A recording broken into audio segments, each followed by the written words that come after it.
Здравствуйте еще раз. Тема сегодняшнего семинара – это мое учение о Боге, расширение вечности души.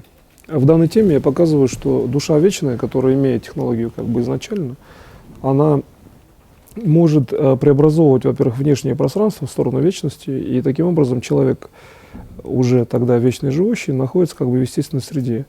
То есть, ну, если рассмотреть, например, как там плавает рыба, да, в воде с точки зрения динамики движения, то внутренние системы, они фактически сопоставимы в реагентности с внешней средой, то есть давление, реакция внешней среды и так далее. И исходя из этого, можно сказать, что если мы имеем, ну, там, движение внутренней мышцы рыбы, предположим, да, как аналогия в природе, значит, и это движение вызывает какую-то реакцию внешней среды, то есть ускорение скорости движения рыбы.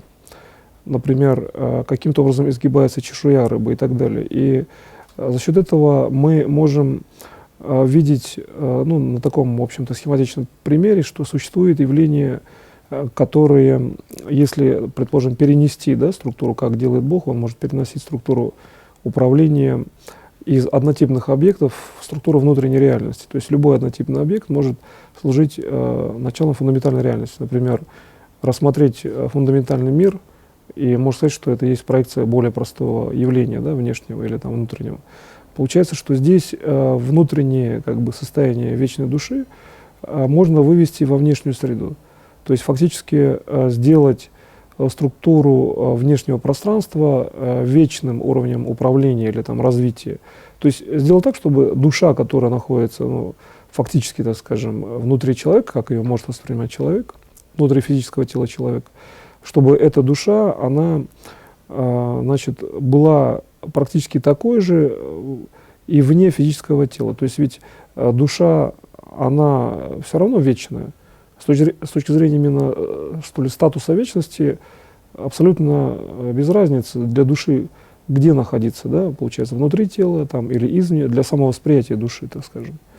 В данном случае получается, что внешнее управление души или там, душой такое, что как только душа осознает всю реальность, значит, ну, практически тем же уровнем информации, каким является она сама, то есть как бы кристалл вечности, да, элемент, некий такой субстрат вечности, вот здесь вот рассматривает сама душа, то получается, что внешнее пространство тоже вечное. Вот, тело начинает воспринимать внешнее пространство как вечную среду, так же, как тело воспринимает душу как вечную среду, но с точки зрения динамики души и Бога. То есть душа, взаимодействующая с Богом, и тогда она воспринимается вечной, как личность. Да? Получается одна личность, то есть личность человек, физическое тело, сознание, душа, воспринимает душу, в принципе, как тоже личностный элемент при взаимодействии с Богом. То есть взаимодействуя с Богом, любой элемент информации приобретает все-таки личностные характеристики. Ну, это, в общем-то, понятно, это характеристики личности Бога. И когда мы начинаем анализировать эту структуру, то получается, что вот именно личность, личностная структура, это есть путь к такому самовосприятию, когда внешняя среда, она такая же, как и внутренняя, как среда души, так скажем, вечная. Тогда получается, что куда бы вот этот уровень, что ли, управления или этот взгляд души не распространялся, везде мы видим вечность. Вот именно в том виде, в котором и вечность это существует. То есть получается, это в общем-то определенная позиция или некая точка зрения. Да? Вот, например, можно видеть лес издалека, а можно зайти внутрь и видеть, ну, некую другую фундаментальную структуру этого леса, да, там, скажем, что внутри. И когда получается, что мы видим как бы, ну, если так вот объективно, то это получается как бы другое свойство внешней среды. Ведь мы можем смотреть на горизонт, например, а можем считать, что горизонт вечный, а можем видеть какие-то конечные величины. Получается, что здесь мы рассматриваем именно как бы некое давление вечности, да, как некий ветер-то, или как некое, наоборот, безветрие, смотря кто как воспринимает. Именно структуру информации, где вечность — это есть все-таки среда.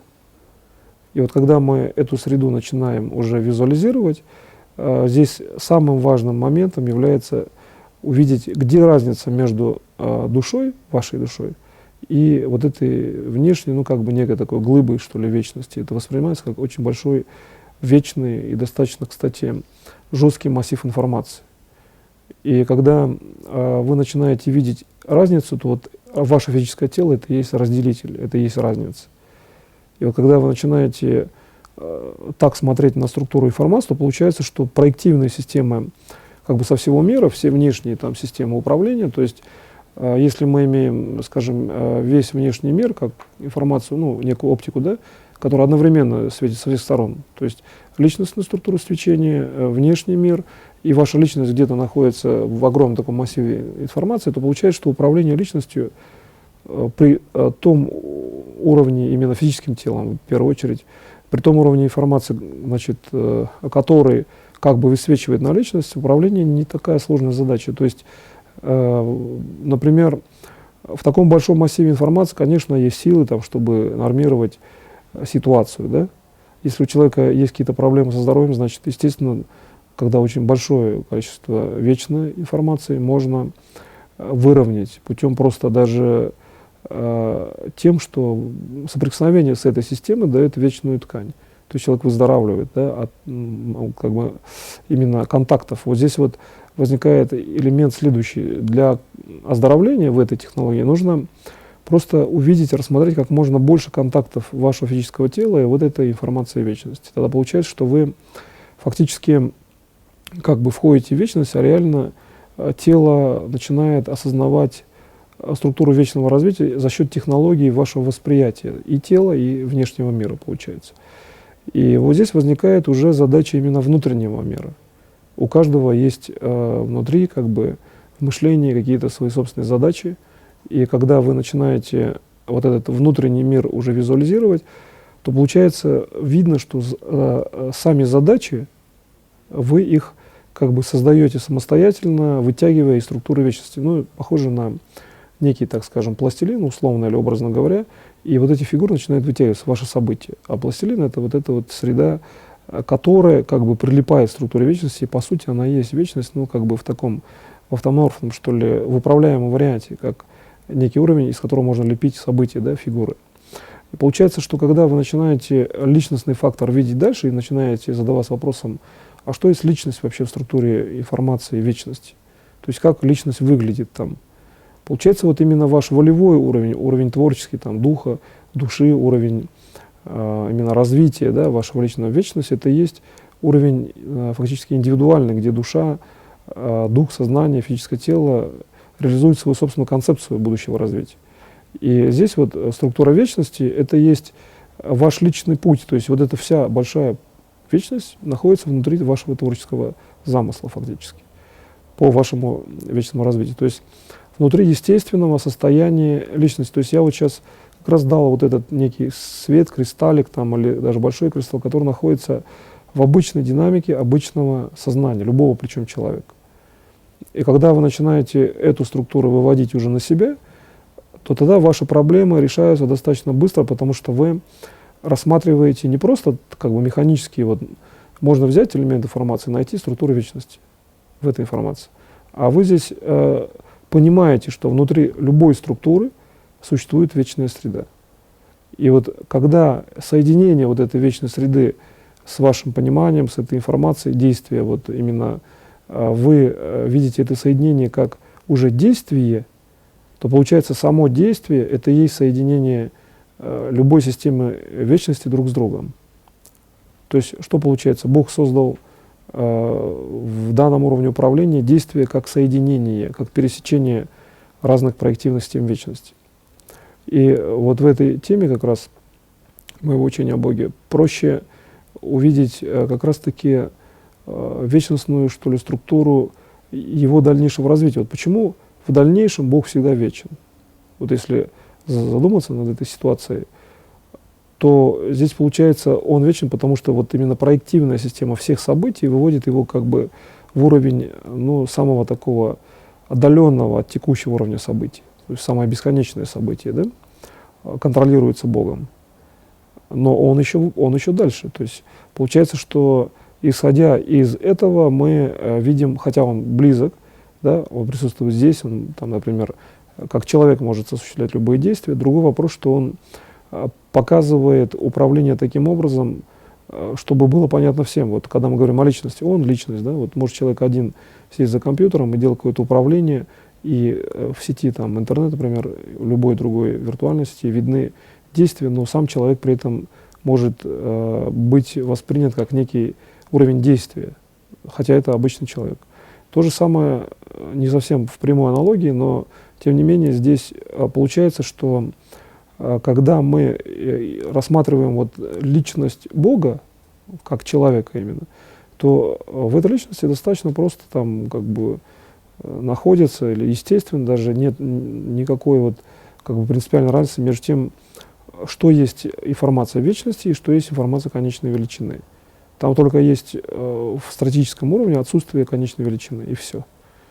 И когда вы начинаете вот этот как бы стратегический уровень искать, то вы видите, что Бог однозначно для себя уже нашел его, да, являясь человеком, что этот уровень, он существует, он его увидел как бы. И получается, ваша задача просто увидеть, где эта структура вечности, вот, которая, естественно, вот если логически задаться вопросом, вечная душа, как только она начинает рассматривать что-то вне тела, естественно, она видит вечную среду. И с чем она пересекается, с кем она пересекается, все эти явления становятся вечными для нее в этот момент. Но если мы научим всех людей так думать и так действовать, то получится, что вот эта вот разница между вечностью реальной, вечностью, которую дает Бог, именно для вечного развития, и какой-то воспринимаемой вечностью, она начинает исчезать. Воспринимаемая становится реальной вечностью.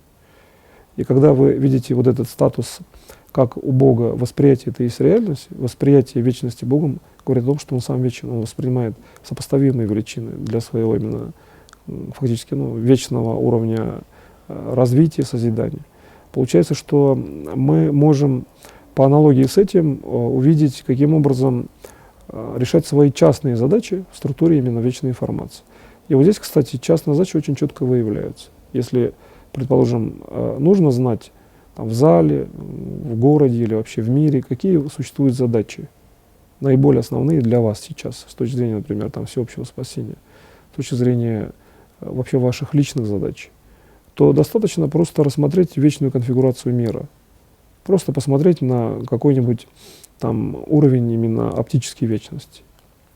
И тогда сразу выявляются основные задачи, которые выявляются как информация, потом можно видеть уже в динамике, в действии и так далее.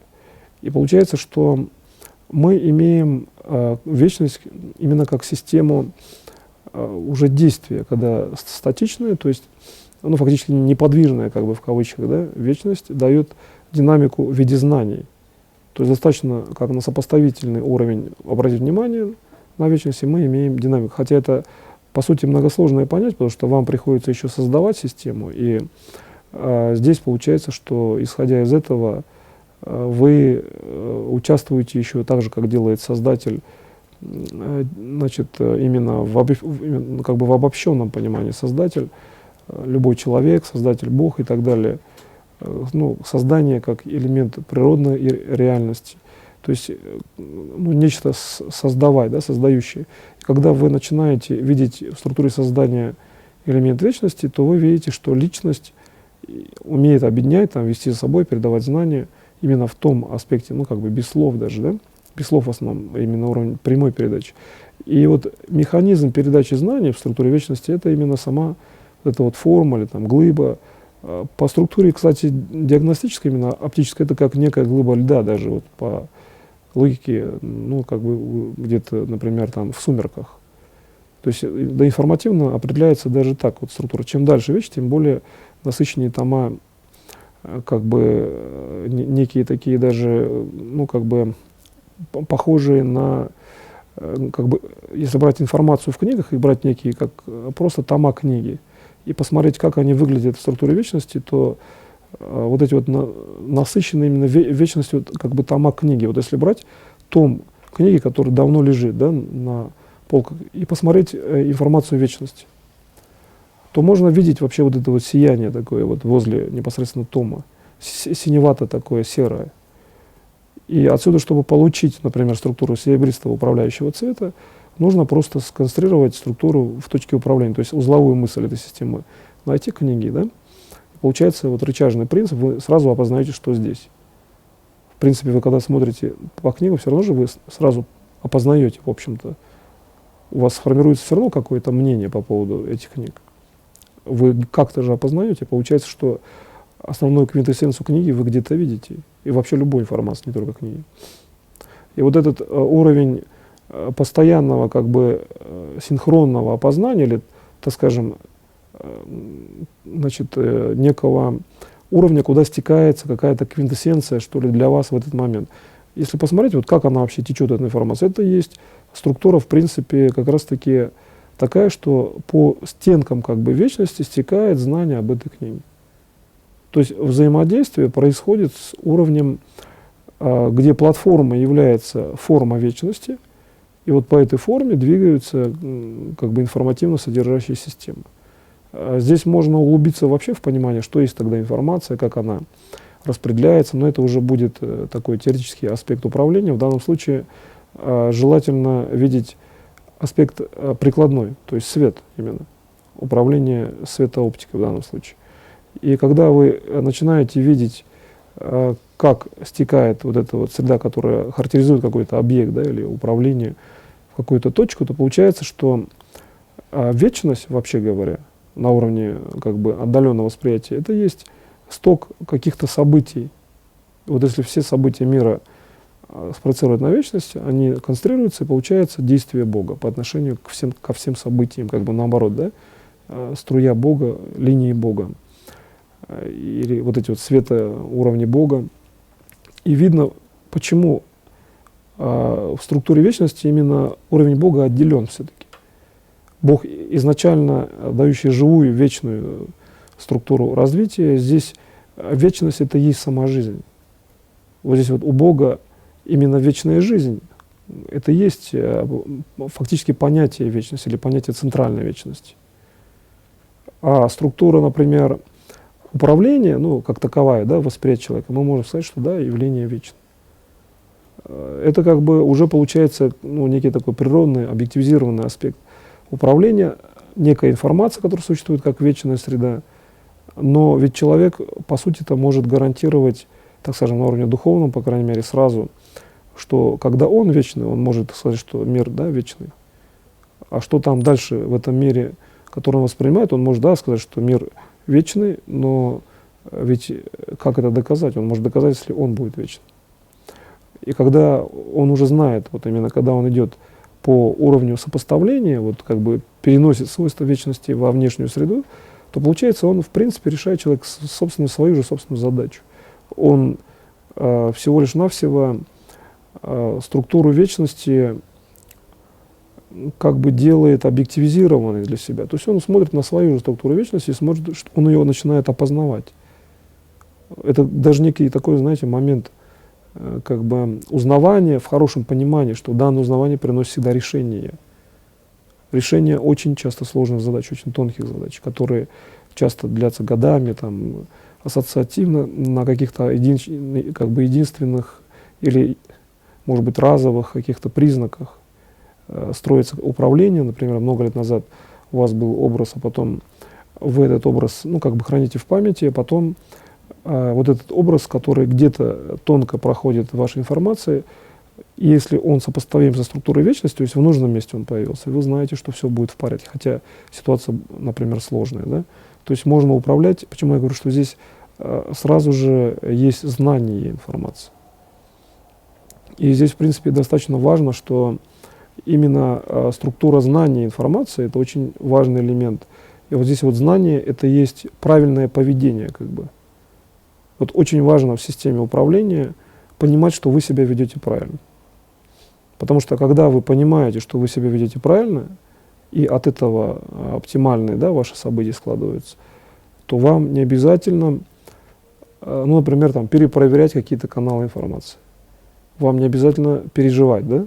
Значит, лучше вообще не переживать, чтобы не тратить время, но при первичной практике управления все равно возникают элементы переживания, и все равно, ведь любой управленец, он больше верит как бы ну, получается себе, вот именно, конечно, в первую очередь, в плане управления, он смотрит, что делает Бог, но при этом получается, что когда он смотрит, что делает Бог, он старается понять, правильно он делает, то есть время на это тратит. И вот когда, значит, мы используем управление такое, что смотреть все равно нужно, и надо понимать, что делает Бог, но здесь можно научиться во взаимодействии с вечностью это делать постоянно.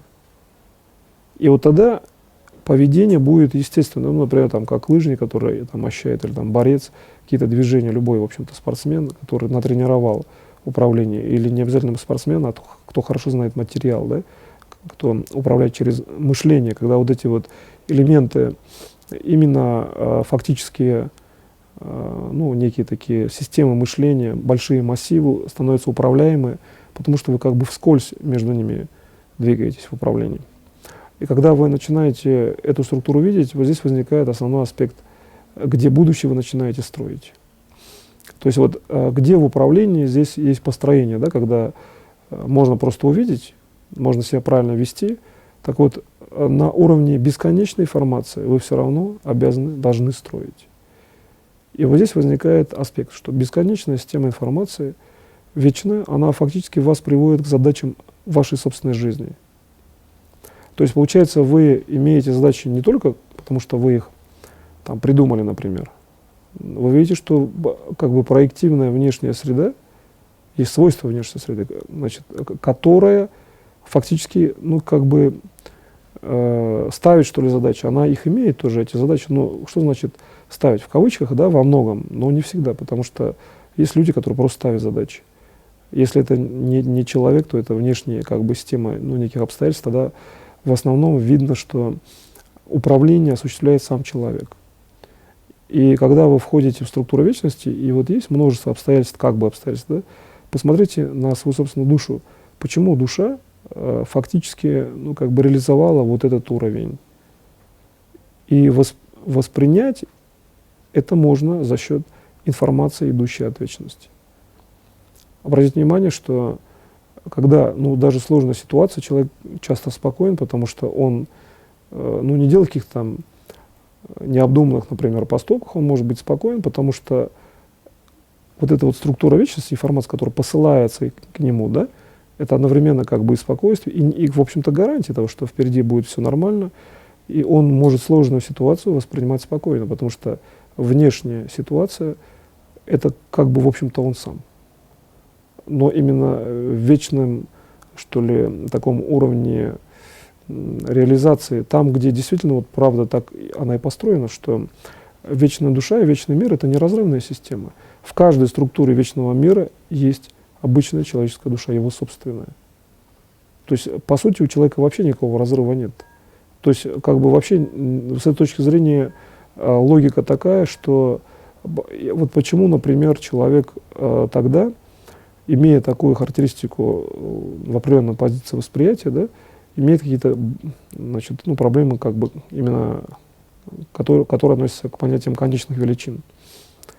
Вот здесь вот есть все-таки задача личного выбора. Как правило, люди смотрят на то, что происходит вокруг, и стараются реализовывать общую, как бы, такую понятную, что ли, или системно выраженную модель поведения.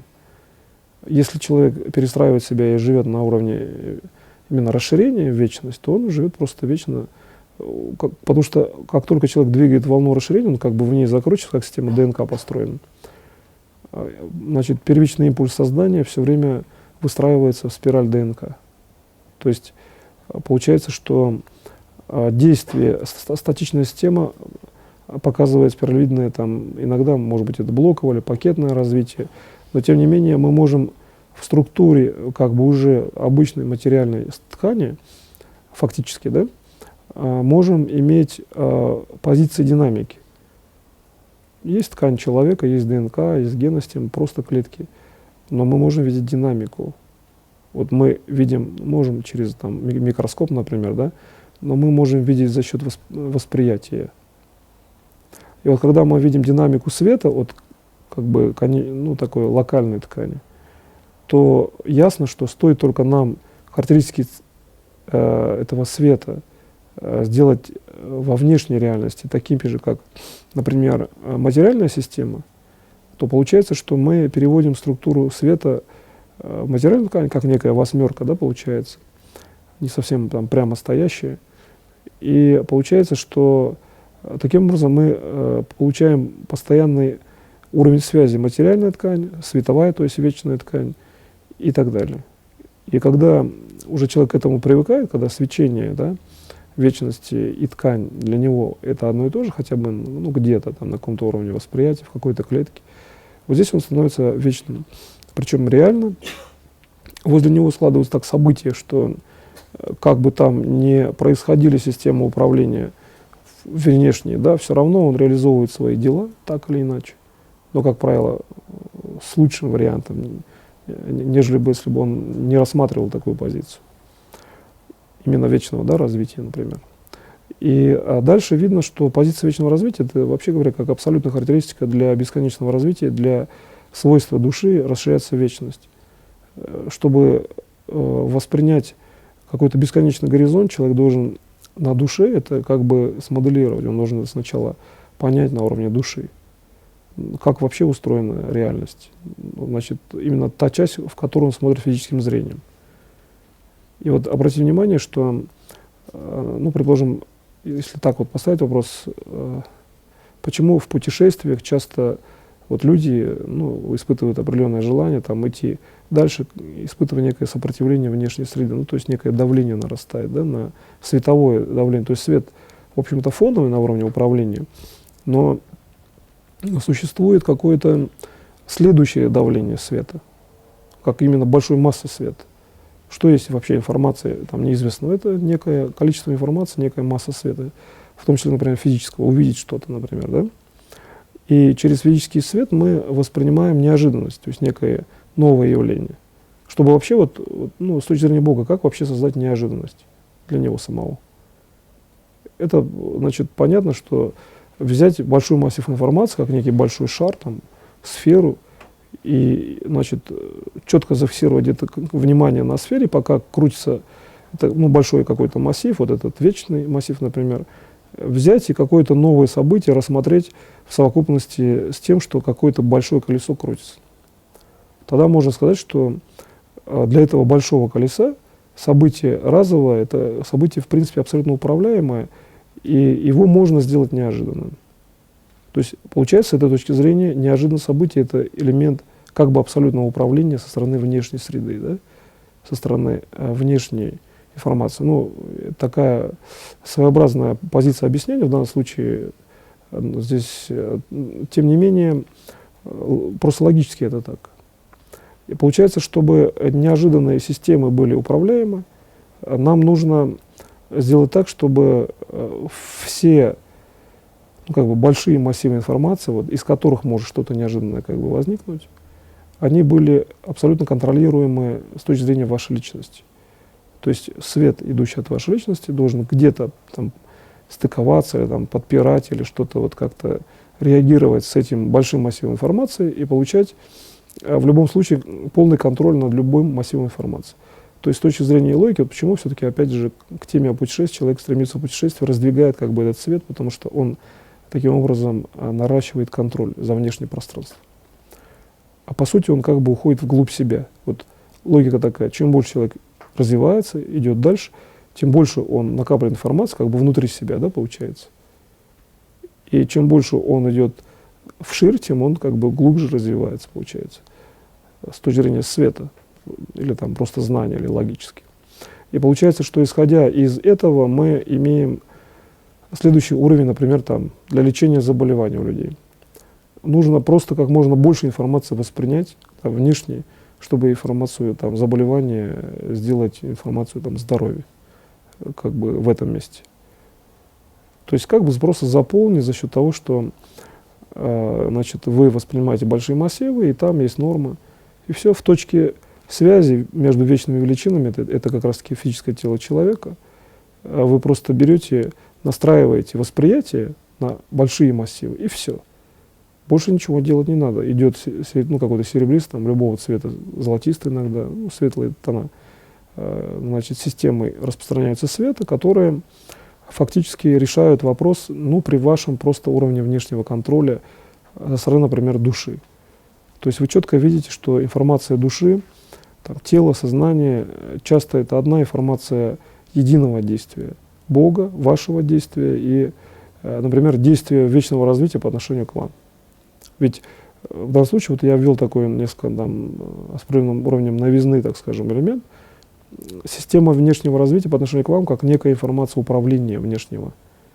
Но по логике так и есть, потому что вечно, чтобы развиваться, и вы, если имеете вечное количество информации, идущей к вам, то здесь получается, что эта информация каким-то образом все равно на вас влияет, ну, как бы управляет, да? По крайней мере, не то, что управляет, но совершается некое внешнее управление.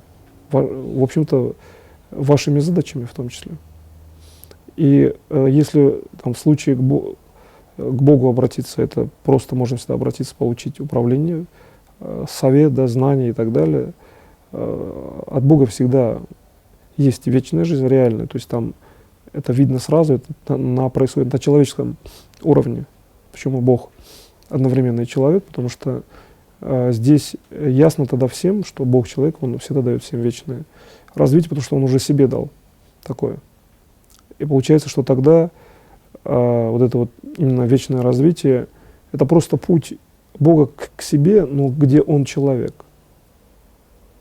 Но когда вы внутри рассматриваете свои собственные позиции, вы видите себя человека, то есть свою душу, например, да, путешествие внутрь, это всегда есть максимально вы сами.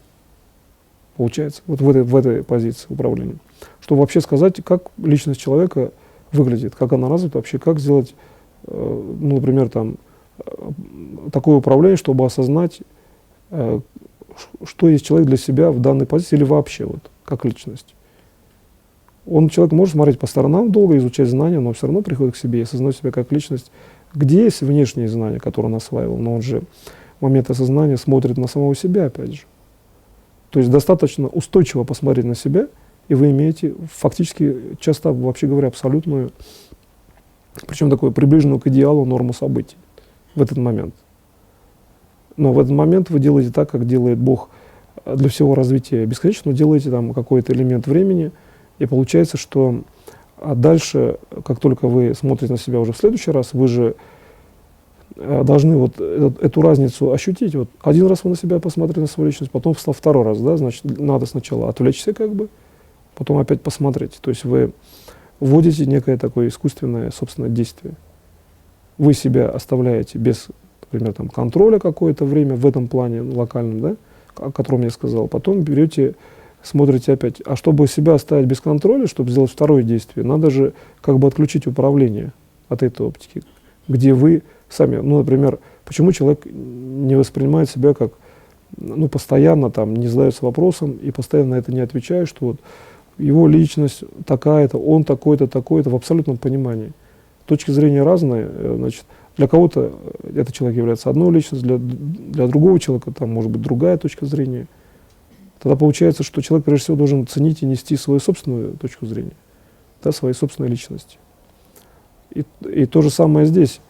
Как только вы попадаете в систему собственной личности, вы контролируете все бесконечные массивы информации, потому что они уже не в плане там огромных глыб, да, они это есть вы, где ваше вот именно вечно живущее физическое тело. Именно гармоничный уровень. Физическое тело позволяет решить, вообще говоря, все вопросы. Там нету давления бесконечного количества информации, вы как личность сформировались, вы имеете собственное физическое тело, и все, оно вечно живущее, потому что вы знаете эту картину мира, вы эту сторону знаете мира. Видите бесконечный уровень своего одного, ну, как бы локального физического тела. Причем это вот на оптике прям видно, что смотрит на физическое тело, и прямо золотистый след, он туда идет, вечная жизнь. То есть везде информация физического тела, хотя при этом вы знаете, что вы здесь, да, вы имеете там в каком-то месте, а свет, получается, вот именно информация начинает менять свойства и форму. То есть информация, которая привычна для вас, посмотрели на физическое тело и там, например, там, информативно восприняли, тело вечно. Ну, это полезно, это правильно, вообще говоря. Но ведь информация меняется тоже. Например, чтобы продиагностировать орган, не обязательно видеть орган полностью. Достаточно часто сразу делать управление, чтобы орган был здоров, да? А тогда зачем его видеть, получается? Смысл просто в том, чтобы человек был здоров. Какая разница, ну, вообще говоря, какие там, по сути, вот с точки зрения управления, имеет только значение управляющие связи. Что человек должен быть здоров, и все. Тогда критерием его действий является, что человек просто должен быть такой же, так же устроен, как устроен Бог, и все. И вот знание Бога внутреннее, да, душой, знание Бога там, телом позволяет просто управлять, не тратя время на выявление там, как бы именно негативных, что ли, систем. Если человек не знает, и не надо, просто надо его сделать здоровым, и все. Другой вопрос, если он знает, тогда надо это обойти, да, то есть уметь сделать, чтобы он независимо от этого знания был здоров. То есть если он знает, что у него некий диагноз существует. Если он здоров, просто, например, абсолютно здоров, значит, у него существует третья задача, и он, как правило, вас приглашает что-то делать, там, следующее делать управление, там, участвовать в каких-то там задачах макросозидания, инициативно. И тогда получается, что не обязательно, кстати, любой человек, там, иногда независимо от состояния здоровья, просто практически здоровый, когда участвует лучше, видимо, ему проще. Но если он должен оздоровиться, значит, он должен это сделать с точки зрения технологии вечности. И вот когда вы видите форму информации тела именно разную, почему тело не должно у человека веками меняться? То есть вообще не должно меняться, кстати. Тело, оно навечно дается. Никаких мутаций, видоизменений с телом не будет происходить, с физическим телом человека. И исходя из этого, ясно, что все внешние системы, любые конфигурации информации можно привести, во-первых, к вечности тела, и не только одного, да, всех физических тел, всех вместе взятых в одном импульсе. Например, вот, предположим, если мы рассмотрим там позицию всеобщего воскрешения, то здесь речь идет о том, что сворачивается внешняя информация как бы желаний и приобретает она форму людей, тех, которые должны быть воскрешены. Или которые должны быть восприняты вот в какой-то момент, например, всеми, да, одновременно. Потому что есть восприятие, как бы оно такое периодическое, то есть когда вы можете видеть там, ну, какие-то системы тех, кто первично воскрес, например, а на уровне информации, если посмотреть в бесконечное развитие, то можно видеть такой уровень реальности, когда вы видите как бы весь мир таким, что все люди живы. Вот можно такой уровень реальности в вечности увидеть.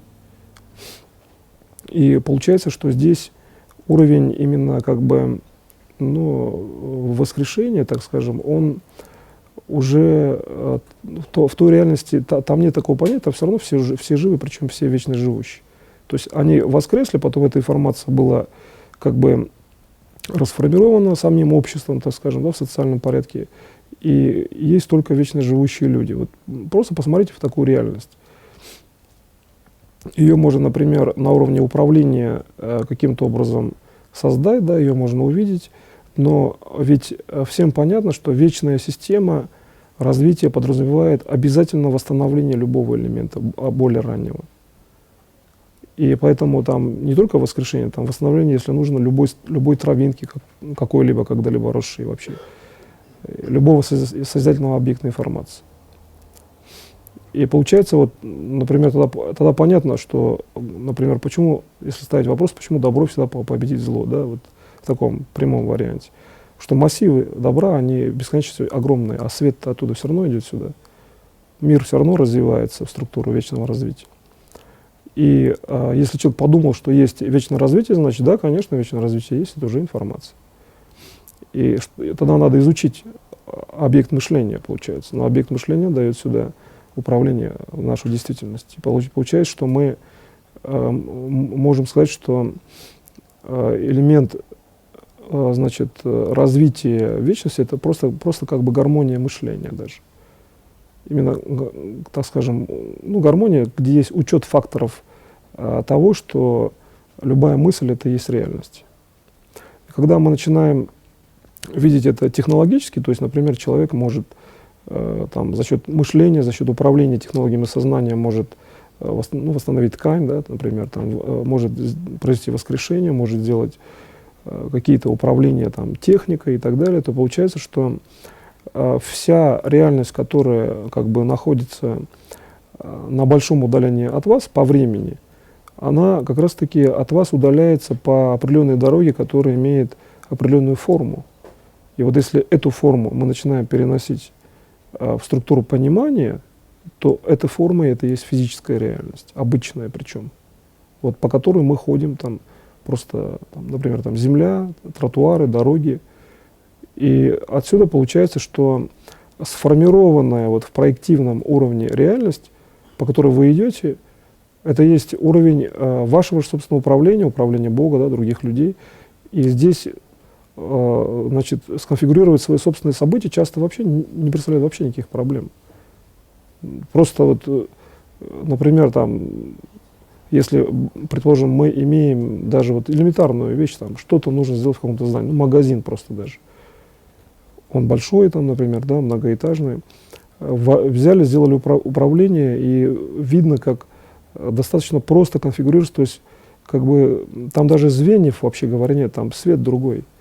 Как раз я сейчас как раз показываю, что свет, который переходит в реальность. Вот Бог как воспринимает вообще реальность? Он же еще и свет создает, и как только он смотрит, он видит саму реальность.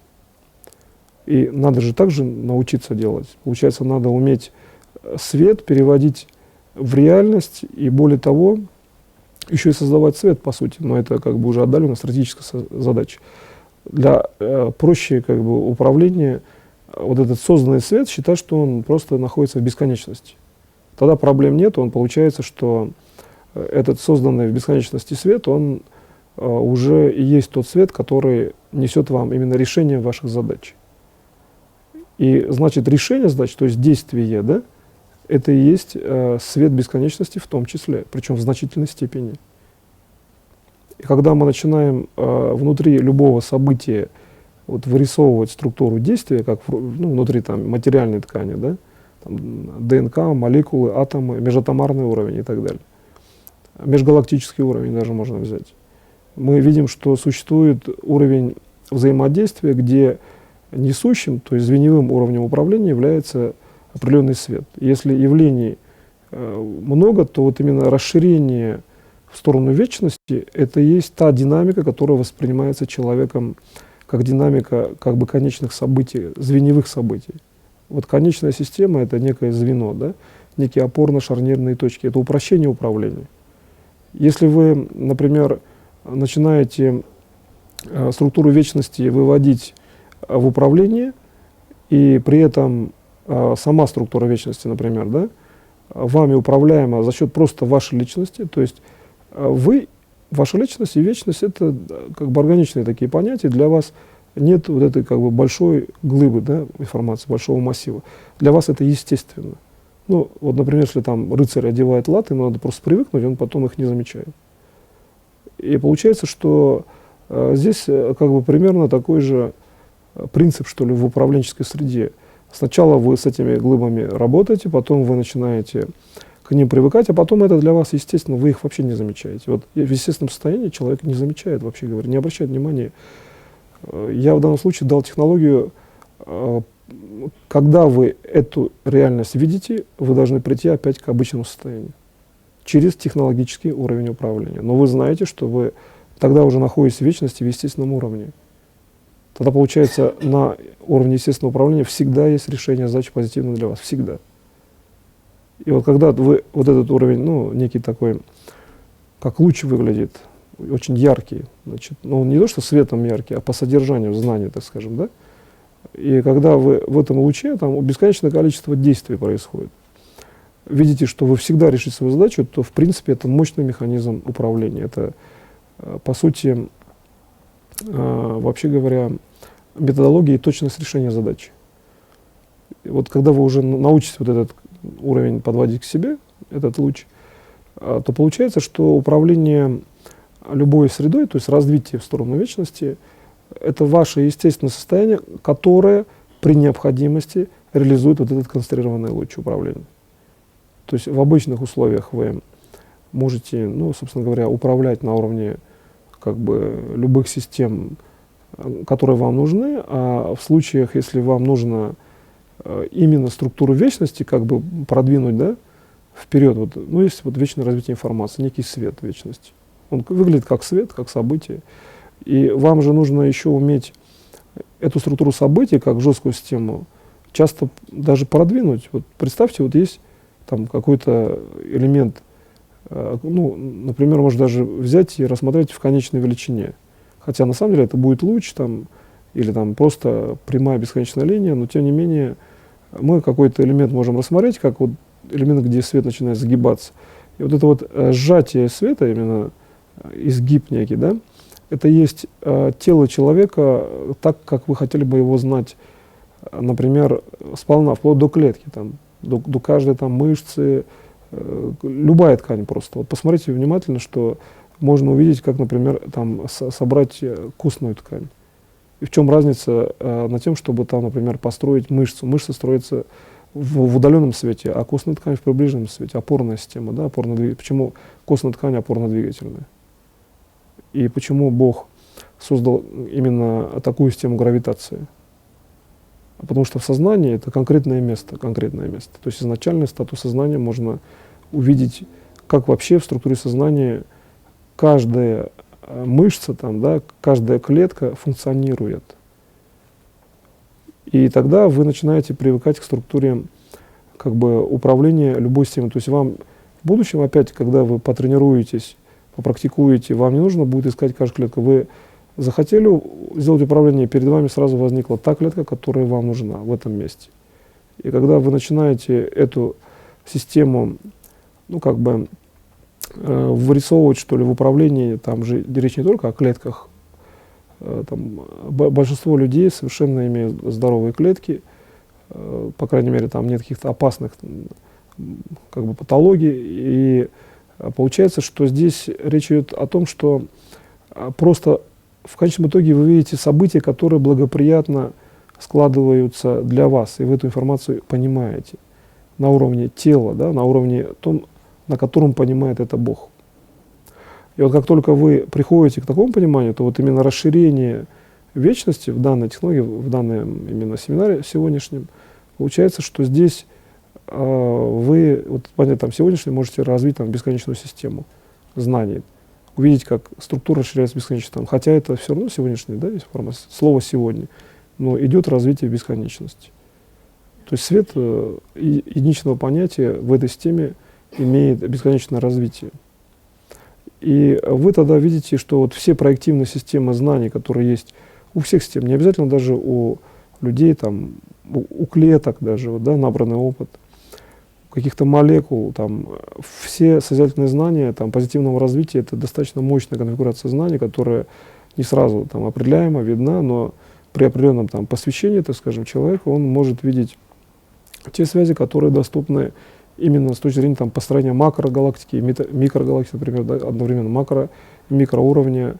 И вы можете видеть, что вот свет, который дают ну, другие там, знающие, там, например, там, святые, ну, действующие там, по уровню именно бесконечного развития или понимающие задачи бесконечного развития, это все фактически конфигурирует информацию так, что возникает естественный как бы, человеческий уровень Бога. То есть Бог просто человек, который имеет конкретное физическое тело, конкретное действие. И тогда получается, в чем вообще тогда разница с этой точки зрения? Как только человек видит именно так Бога, он становится, вообще говоря, ну, как бы таким же, что ли, в действии, да, бесконечного развития именно в действии. Вот почему я сейчас показываю, что очень важная характеристика именно действия. И вот как только человек уже перестает ощущать вот этот, ну, какой-то там уровень того, что между ним и Богом существует некая изоляция, когда он перестает естественно ощущать и понимает, что этой изоляции нет, то есть он напрямую контактирует с Богом, да, в любой точке. Естественно, даже не то, что там обращаясь как-то, а там нет разрыва в его там фактически как бы восприятии или в действии души, в его состоянии, так скажем, по получению знаний, по тому, что у него будет там впереди все нормально или вообще просто хорошо, то получается, что он попадает как раз-таки в расширение души в сторону вечности, именно опять в такую систему, что и одновременно конкретно с личностью Бога он взаимодействует в гармонии, да, причем в полной гармонии.